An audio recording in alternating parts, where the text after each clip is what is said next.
मैं एक कश्मीरी पंडित हूं। भारतीयता की भावना का सच्चे मन से विश्वास करने वाला इस देश का एक शांतिपूर्ण, अहिंसक, धर्मनिरपेक्ष, शिक्षित, कानून का आदर करने वाला देशभक्त नागरिक।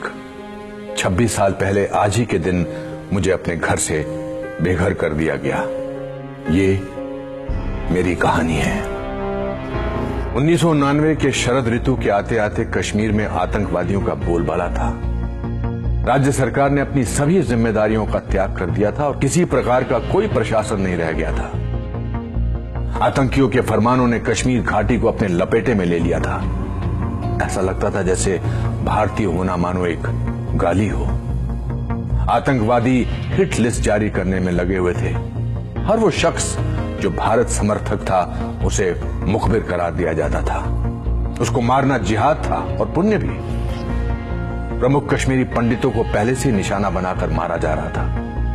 सामाजिक कार्यकर्ता टीकालाल टप्लू को सरेआम दिन दहाड़े श्रीनगर में मारा गया। नीलकंठ गंजू को करणनगर में मार दिया गया और उनका शव सड़क पर कई घंटों तक पड़ा रहा। वकील प्रेमनाथ भट्ट की बेरहमी से दक्षिण कश्मीर के अनंतनाग क्षेत्र में हत्या की गई। अनगिनत अज्ञात पंडितों की निर्मम हत्याएं की गई। संदेश स्पष्ट था। 4 जनवरी 1990 को आफताब समाचार पत्र में हिजबुल मुजाहिदीन ने प्रेस विज्ञप्ति प्रकाशित करके सभी हिंदुओं से घाटी छोड़ने के लिए कहा। एक अन्य समाचार पत्र अल-सफा में भी यही प्रेस विज्ञप्ति छपी। जल्द ही यही नोटिस कश्मीरी पंडितों के घरों के दरवाजे पर चिपका दिए गए। 19 जनवरी 1990 की उस दुर्भाग्यपूर्ण रात में कश्मीर को ऐसा ग्रहण लगा मानो अंधेरे ने प्रकाश को अपने आगोश में निगल लिया हो।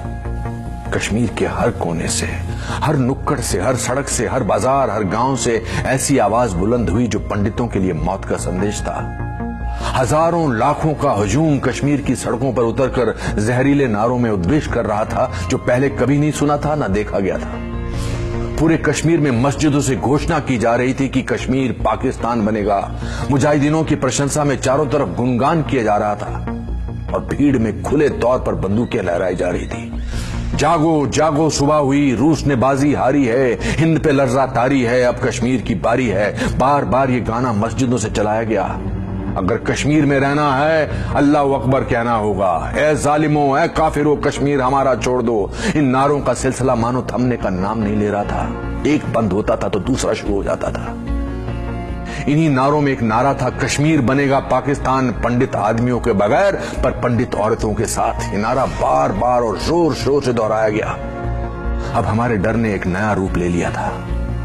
परिवारों ने महिलाओं को स्टोर रूम में छुपा दिया। ये कहने की जरूरत नहीं कि जब भीड़ हमला करे तो वो स्वयं को आग लगा ले। उस रात के डर का कोई सानी नहीं। मायूसी का एक ऐसा आलम था जिसका कोई अंत नहीं दिख रहा था।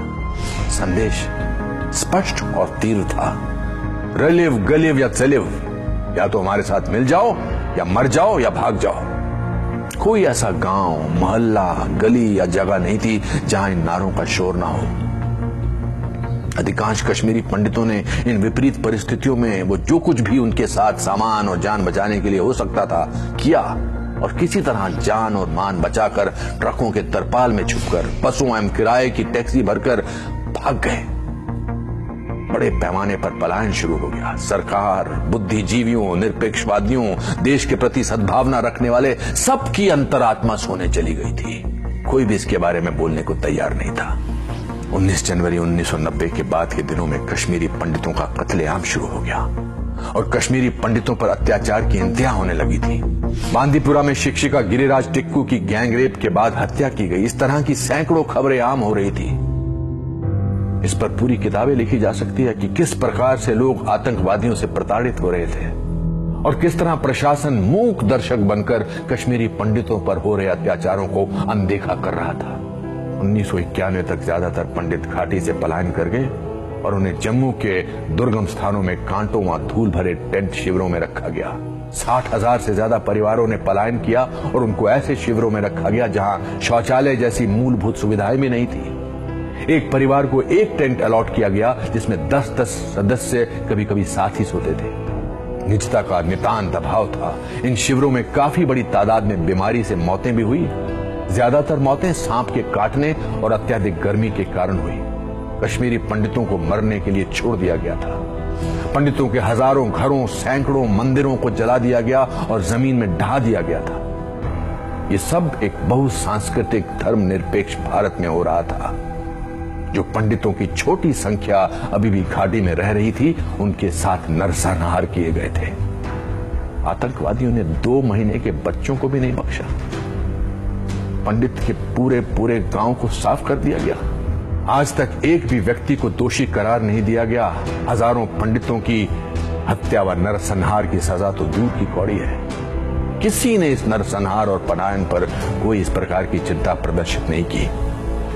हमारे घर सूने पड़े हैं, मंदिर अपवित्र है, सब कुछ ढहने को है। 26 साल के बाद आज भी जम्मू के बाहरी इलाके में अपने देश में शरणार्थी के रूप में कश्मीरी पंडित अभी भी शरणार्थी शिविरों में रहते हैं, और जहां उन्हें ज्यादा सहायता भी नहीं दी जा रही है। आज की सोशल मीडिया की पीढ़ी में जब दुनिया में करीबी बढ़ रही है और लगभग सब कुछ उंगली की टिप पर उपलब्ध हो रहा है, तब भी हमारे अपने देश के नागरिकों की उनके अपने देश में ही दुर्दशा बनी रहती है और उन्हें उनके हाल पर यूं ही छोड़ दिया जाता है। इस सब के बावजूद मैं आज भी उम्मीद करता हूं कि हमारे साथ इंसाफ हो। जय हिंद।